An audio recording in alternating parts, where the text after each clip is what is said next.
तो वही किसी मित्र ने कहा कि सादगी पे कुछ बोलिए। सादगी, सिंप्लिसिटी, सरलता।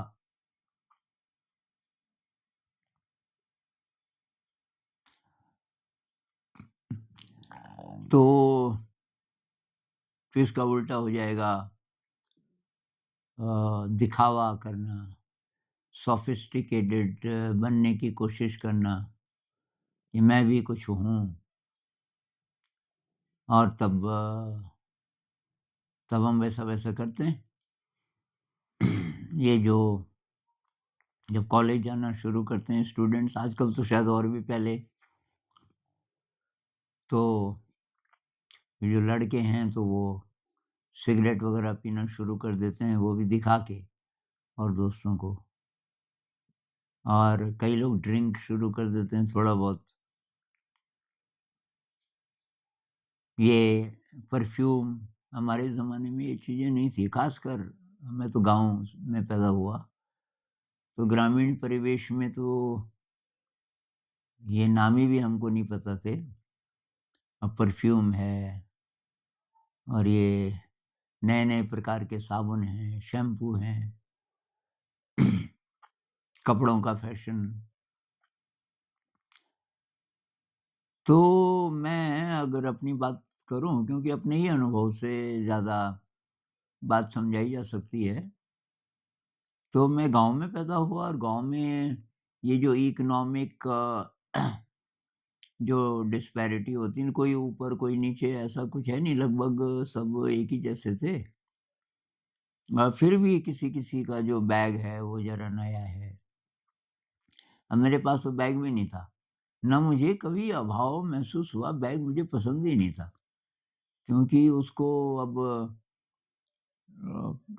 नीचे शरीर में कंधे में लटकाओ, तो वो नीचे ज़्यादा वज़न रहता था, मुझे सिर पे पसंद था। अब ये अलग बात है कि ऐसा मेरे ही पास था ऐसा वाला सिस्टम कि एक कपड़ा था और मुझे बहुत ईज़ी लगता था, उसमें बाँध देता था किताबें, 3-4 तो किताबें होती थी। और ये जो इंक पॉट होता था लेकिन, तो उसको मैं इस तरीके से बाँध देता था कि वो अ, उल्टी ना हो जाए बॉटल। गिरेगी तो नहीं, लेकिन उल्टी भी हो गई तो थोड़ा बहुत लीक करेगी। तो ये एक छोटी-सी थैली उसके अंदर शायद होती थी जिसमें इंक होती थी और कलम होती थी बाँस की। पेन हमें अलाउड नहीं था, पेन होता भी नहीं था। पेन मैंने बहुत बाद में देखा। एक होल्डर, फिर कुछ दिन होल्डर चला। होल्डर ऐसा होता था कि पीछे लकड़ी का हैंडल और उसकी नोक पे ये नींबू वगैरह, और उसको काट सकते थे आप। नींबू उसकी बहुत ही कोमल टाइप की होती थी, उसको काट सकते थे, जैसे हेडिंग लिखने हैं, तो थोड़ा-सा मोटा, इस तरह। तो पर उससे भी पहले बाँस की कलम, तो बाँस गाँव में होता था और उसकी तब कई प्रकार की कलम आप बना सकते थे। मोटी, पतली, उसका हैंडल लंबा, छोटा। तो उसपे मैं बाँध देता था किताबें कपड़े पे और उसको सिर पे रख के, और मैं हाथ से नहीं पकड़ता था। जैसे आपने देखा होगा ना, महिलाएँ पानी लाती हैं गगरी में और बहुत बार पकड़ उसको छूती नहीं है हाथ से, वो ठीक-ठाक बैलेंस्ड रहता है। तो वो बैलेंस मैंने अपने बस्ते से सीखा, मतलब किताबों से। बाद-बाद में मैं पानी वगैरह भी ऐसे लाने लगा। जैसे गगरी में पानी लाना है, वो लड़के लोग तो नहीं कर पाते थे। तो मेरा अभ्यास हो गया था और मुझे मज़ा आता था कि देखो भाई, मैं ये लड़कियों की तरह मैं भी ला सकता हूँ। तो ख़ैर, अब ये ज़रूरी नहीं है कि आपकी गाँव की बैकग्राउंड थी और बचपन में ये बात ही दिमाग में नहीं आई कि दिखना है। अ, तो फिर ये ज़िंदगी में ऐसे ही वैल्यूज़ रहेंगी। सब गड़बड़ा जाता है बाद में। तो मुझे मेरे दोस्त लोग बोलते थे कि यार, तू देख नहीं रहा, ये जो पैंट तू पहन रहा है ये तो कब का ये फ़ैशन चला गया। पहले पैंट का था मतलब 70s के आसपास कि भई नीचे बहुत तंग पैंट का और उसके कुछ साल बाद वो बेल बॉटम टाइप आ गया मतलब नीचे बहुत चौड़ा। मेरी वही पैंटें चल रही थी अभी। तो तब दोस्त लोग बोलते थे कि ये नहीं वो पहन, मैंने कहा यार वो तो मैं नहीं पहनूँगा वो इतना चौड़ा मुझे अच्छा नहीं लग रहा। कि सब तेरे पे हँसते हैं। अब मैंने कहा हँसते हैं तो अब हँसने दो अब मैं क्या करूँ? तो ये जब मैं लेक्चरर बना कॉलेज में, तो मेरे दोस्त थे कुछ, दोस्त मेरे बहुत ज़्यादा तो नहीं होते थे, पर एक था हॉस्टल में, वो मेरा बहुत ध्यान रखता था। उसे मेरे पे तरस आता था कि तू कैसा आदमी है यार, तू अपने को ठीक रख, कि अब तो तू लेक्चरर बन गया। मैंने कहा फिर? तो उसने बोला कि टाई पहन, मेरे को आती है टाई लगानी, मैं तेरे को रोज़ पहना दूँगा। तो उसने ज़बरदस्ती कि देख तू शीशे के सामने नहीं पसंद आएगा तो अलग बात है, पहले तू पहनी कभी? मैंने कहा पहनी तो नहीं। तो उसने पहनाई, मैंने शीशे में देखा, मैंने कहा यार ये तो मुझे अच्छा नहीं लग रहा। कि क्यों? अरे मैंने कहा पसीना-पसीना है, अब मैं ऊपर एक बटन खोलना चाहूँ तो ये तो अब ये फिक्स हो गया। मैं कहा ना, ये तो मुझे ऐसा लग रहा है जैसे जानवर को बाँध देते हैं। तो वो तो मैंने कहा ये नहीं पहनूँगा भई मैं। अब क्या करे बेचारा? तो उसने कहा अच्छा तो कुछ क्रीम तो लगा, चेहरे पे क्रीम। मैंने कहा उसकी क्या ज़रूरत है? अब मैंने तो कभी नहीं लगाया था। तो उसके कमरे में रहा होगा, वो ले आया। अरे कि सब लगाते हैं।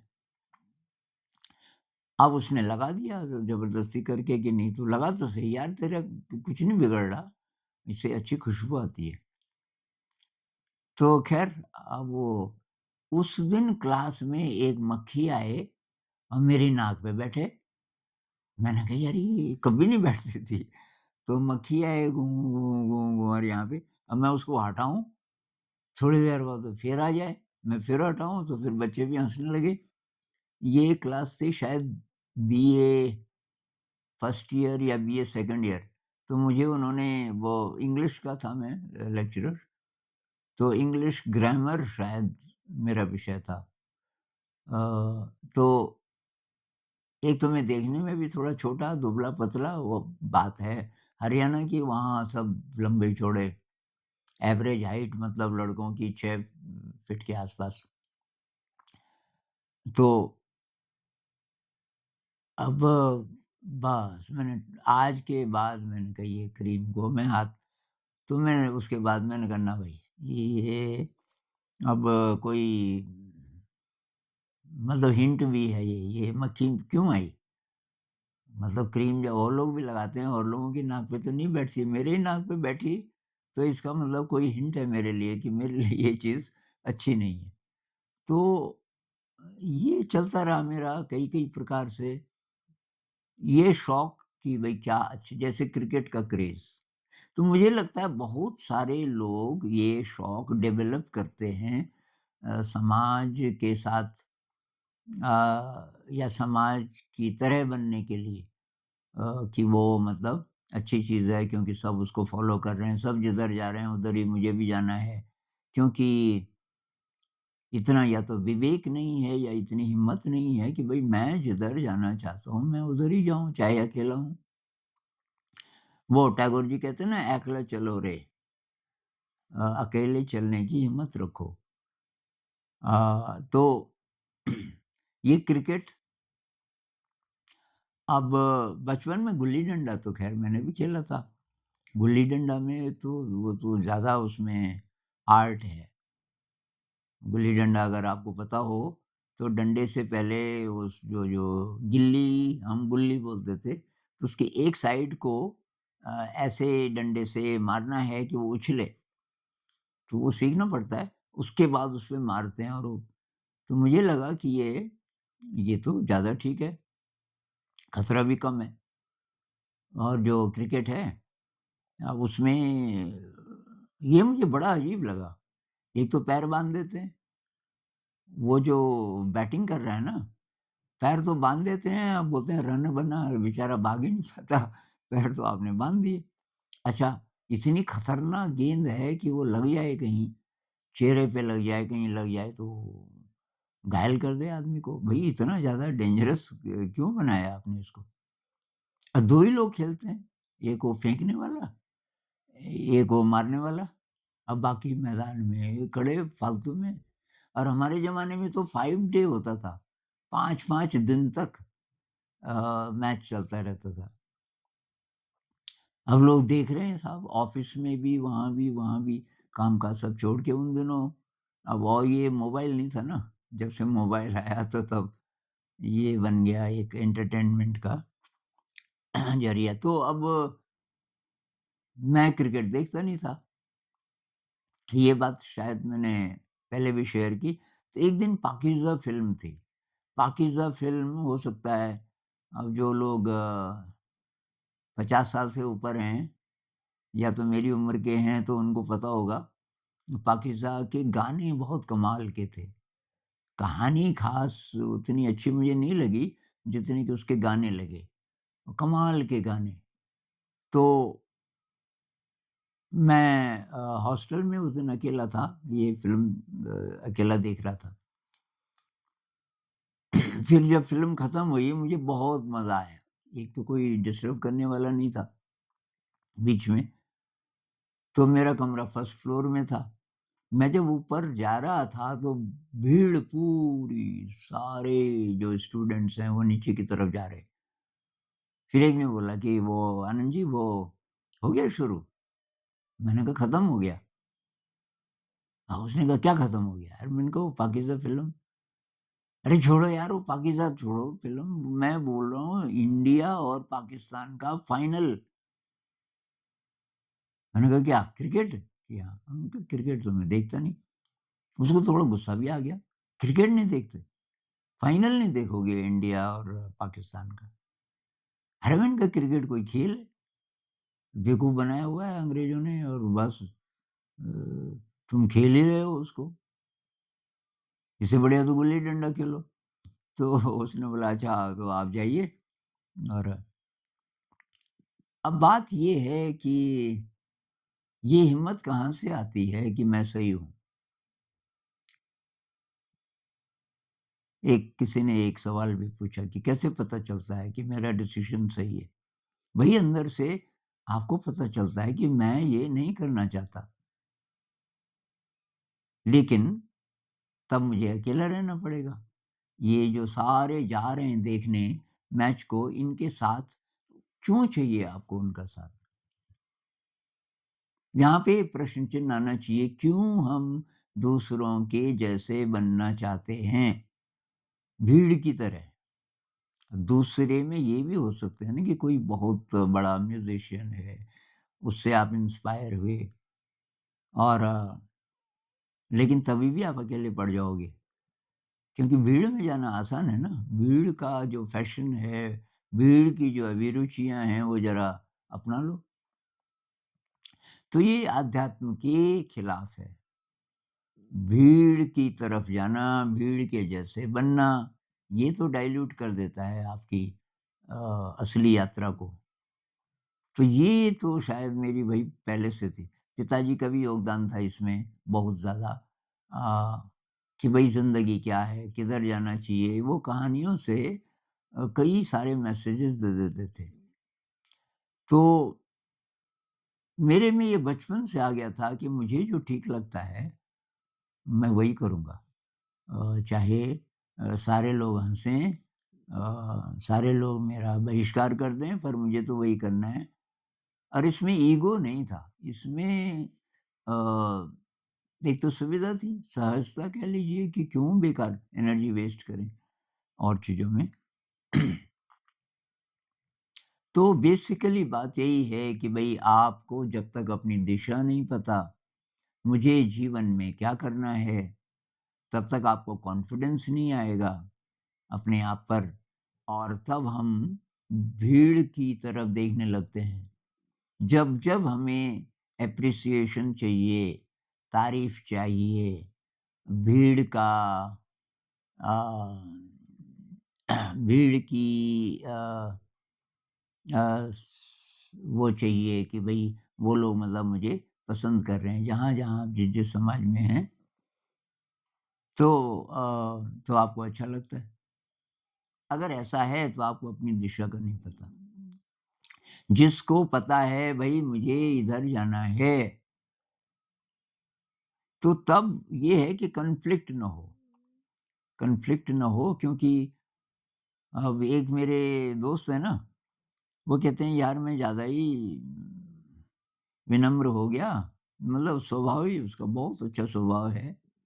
लेकिन वो कह रहा है कि अब कई काम समाज में करने हैं तो थोड़ा वो लोगों की तरह भी होना पड़ता है। अरे यार! मैंने कहा क्यों होना पड़ता है? कि नहीं लोग बुरा मान जाएँगे। अब ये मेरा कभी नहीं रहा कि बुरा मान जाएँगे। एक बार मुझे किसी ने इनवाइट किया, मैं तब कहीं टीचर था और वहाँ एक दूसरी टीचर थी और वो बहुत ज़्यादा मेरे से मतलब उसकी दोस्ती हो गई, शादीशुदा थी, तो उसने एक दिन घर पे इनवाइट किया कि मैं पति जी से भी मिलाऊँगी आपको उनके बारे में मतलब आपके बारे में उनको मैंने काफ़ी बोला, तो मैंने कहा अच्छा ठीक है, तो चला गया मैं कि आप 7 साढ़े 7 आ जाना। अंधेरा-अंधेरा हो गया था, सर्दियों का टाइम था, तो साढ़े 8 बजे तो वो लाई मैं रात को भात नहीं खाता था उन दिनों वैद्य जी ने मुझे बोला था, "रात के टाइम भई चावल मत खाना, वो तुझे प्रॉब्लम हो सकती है।" तो वो लाए भात, ये चावल मतलब पका हुआ और मीट मैं खाता नहीं था। अब बस 2 ही चीज़ें बनाई थी उन्होंने क्योंकि मीट है तो सारी कमियाँ मीट दूर कर देती है मीट वालों के लिए। अब मैंने कहा जी मैं तो चावल तो नहीं खाता और मैं मीट भी नहीं खाता। अब वो दोनों एक-दूसरे की तरफ देखने लगे, हस्बैंड-वाइफ। उनका एक बच्चा भी था, वो शायद सो गया था, क्योंकि और कुछ था ही नहीं, और कुछ बनाया ही नहीं उन्होंने। तो मैं समझ गया, मैंने कहा शायद और कुछ नहीं बनाया आपने। अरे आनंद जी कि हमने सोचा कि ये हमारे लिए तो स्पेशल है, जब भी कोई ख़ास मेहमान आता है तो ये भात और ये मीट। अरे मैंने कहा रोटियाँ बासी बची हैं सुबह की, लंच की? नहीं वो तो बची है ना पर वो मैंने कहा अब मत बनाना, अब बहुत देर भी हो गई और मैं तो बहुत बार बासी रोटी खा लेता हूँ, उसको गरम कर दो ज़रा और अगर घर में घी है तो ज़रा-ज़रा घी लगा दो उसपे, थोड़ा नमक और चाय दे दो, बस चाय के साथ में रोटी खा लूँगा। अतः वही करना पड़ा, मैंने कन्विंस किया उनको, मैंने कहा यार बहुत बार मैं जानबूझकर सब्ज़ी-सुब्ज़ी भी नहीं खाता इससे चल जाता है मेरा। अब दूसरे दृष्टिकोण से मैं इस तरीके का होता कि ये नाराज़ ना हो जाएँ, इन्होंने इतने प्यार से बनाया, तो तब मैं क्या करता? ज़बरदस्ती खाना शुरू कर दो आप, जो आप खाते ही नहीं। मीट है, भात है, जो भी है। तो मेरा तो भई ऐसा रहा कि उसके साथ कॉम्प्रोमाइज़ नहीं करना। अब कोई छोटी-मोटी चीज़ है, तो कर भी सकते हैं थोड़ी देर के लिए, लेकिन अब कोई सीरियस चीज़ है, जैसे मीट है, तो उनको खुश करने के लिए और ये फिर किसी भी पैमाने पे लागू होता है। समाज को खुश करने के लिए, माता-पिता को खुश करने के लिए कई बच्चे बोलते हैं इस बार भी फ़ेल हो गया तो क्या होगा? रिश्तेदार क्या कहेंगे? माता-पिता क्या कहेंगे? अरे भई तुम्हारी दिशा कौन-सी है? माता-पिता अलग इंसान हैं और तुम्हें सपोर्ट कर रहे हैं वो अलग बात है, लेकिन दिशा आपकी अपनी होनी चाहिए। अब मैं कितने साल तक घूमता रहा, शुरू में नौकरी लगी लेक्चरशिप की, वो मैंने 2 ही साल की, फिर मैंने वो छोड़ दिया।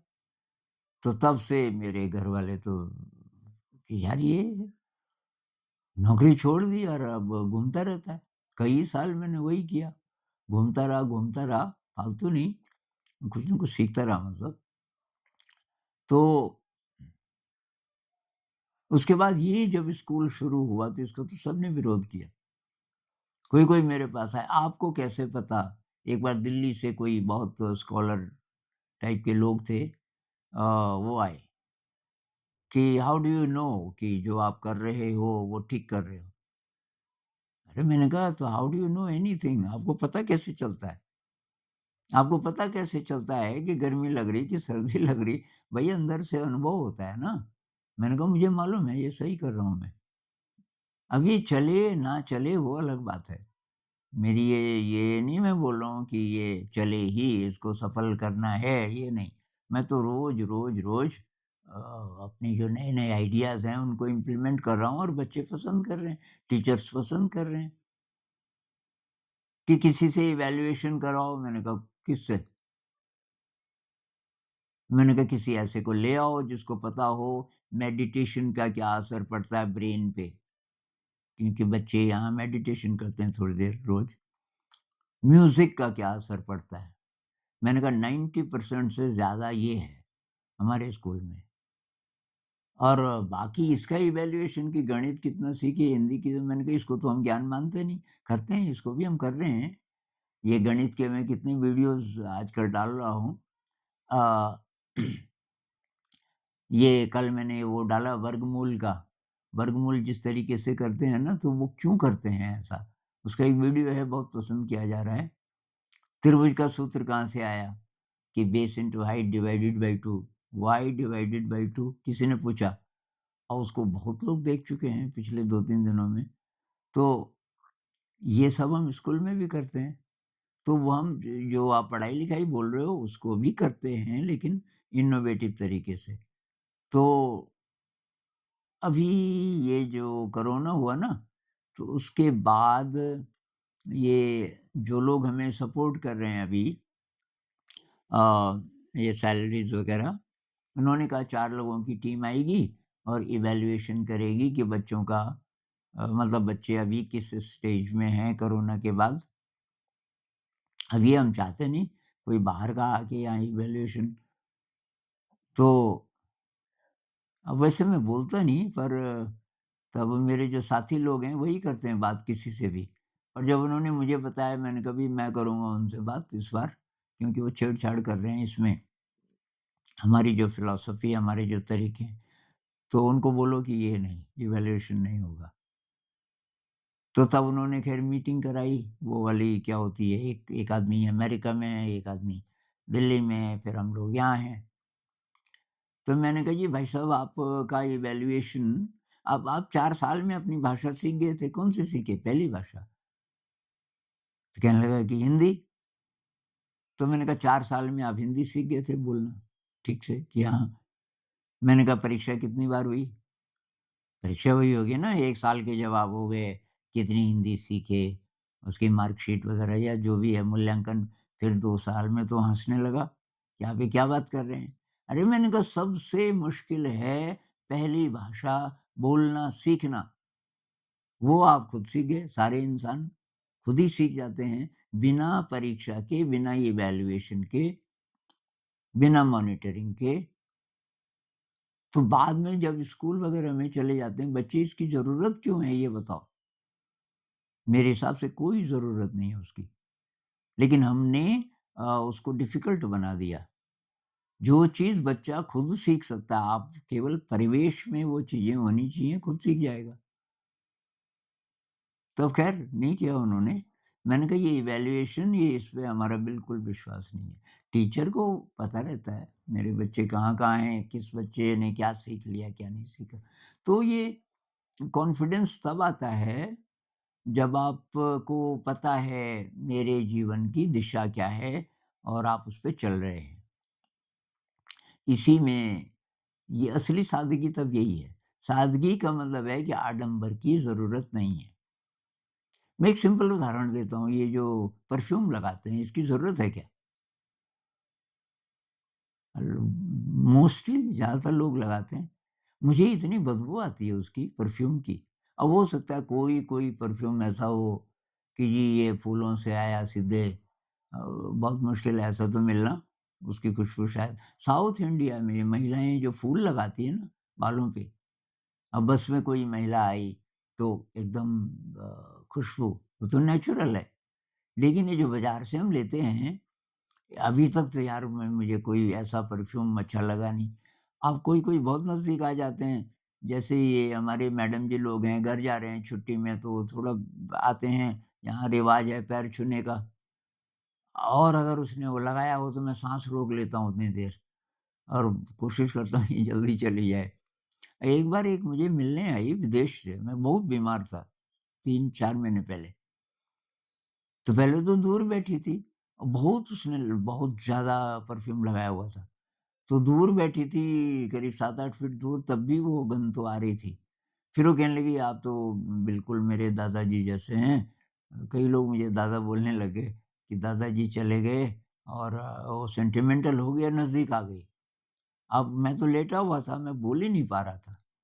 तो अब वो एकदम नज़दीक आ गई, मतलब 1 फुट नज़दीक कि दादाजी, दादाजी अपना ध्यान रखिए, अपना ध्यान रहे। मैंने कहा ध्यान कैसे रखूँ मैं? तो ये लेके आ गई गंध यहाँ। तो ख़ैर वो काफ़ी देर तक रही, मतलब 5-7 मिनट। फिर मैंने दोस्तों को बोला हुआ था, यार मेरे पास मत रहने दो ज़्यादातर किसी को भी। वो तो इसलिए कि मैं बोल नहीं पा रहा था, पर यहाँ कारण ये दूसरा भी था।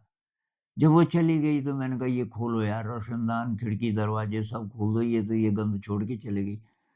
तो ये सब हँसते हैं, सब कहते हैं कि आपके अलावा ये लगभग सभी लोग लगाते हैं। कुछ-कुछ नहीं लगाते वैसे, हमारी टीम में भी सभी नहीं लगाते। मैंने इस पे एक कुछ लिखा था थोड़ा-सा, रिसर्च की कि इसमें क्या-क्या होता है और वो अच्छी चीज़ें नहीं है। जो परफ्यूम में जो केमिकल्स होते हैं, वो हमारे स्किन के लिए और सीधे ब्रेन में जाता है उसका असर। खुशबू का असर सीधे ब्रेन पे जाता है। कुछ-कुछ दवाइयाँ ऐसी हैं सूँघ के ही, आजकल कुछ नशे भी हैं, ये खतरनाक नशे हैं जो सूँघ के होता है, केवल सूँघ के। तो जो स्मेल है वो ब्लड में नहीं जाता पहले, वो सीधे ब्रेन में जाता है। तो ख़ैर, तो मैं बोल ये रहा था कि भई सिम्प्लिसिटी नेचुरल है। आप नेचुरल रहिए, जो आपको अच्छा लगता है। सिम्प्लिसिटी का ये मतलब नहीं आपके पास अच्छे कपड़े नहीं होंगे, आपके पास पैसा नहीं होना होना चाहिए, आप फटे-हाल रहो, ये नहीं है मीनिंग। जो साधन चाहिए, वो सब आपको, कार चाहिए, आपको बिल्डिंग चाहिए, वो सब आप जुटाओगे अगर वो साधन है। साधन की परिभाषा है जो साधना में मदद करे। तो आपकी अगर आध्यात्मिक यात्रा नहीं है, स्पिरिचुअल जर्नी नहीं है, अब स्पिरिचुअल से कुछ लोग चिढ़ते हैं, तो यूँ कह लीजिए सेल्फ एक्चुअलाइज़ेशन, आपके अंदर जो शक्तियाँ हैं, विराट शक्तियाँ हैं, अ, और उधर आप जाओगे तो तब आपको खुशी मिलेगी ज़िंदगी में। हम खुश होना चाहते हैं सभी, तो वो यात्रा अगर आपकी नहीं है, तब आप समाज की तरह ही बनना चाहोगे। तब आपकी ज़िंदगी में बस यही है एडजस्ट करना। कैसे-कैसे करके मैं ज़रा ठीक दिखूँ, क्योंकि आपकी कीमत बहुत कम लगती है आपको। लेकिन जब आपकी आध्यात्मिक यात्रा है, तब समाज एक तरफ, समाज क्या कह रहा है, क्या नहीं कह रहा है, इट डज़न्ट मैटर। तब असली सिम्प्लिसिटी आएगी। नमस्कार।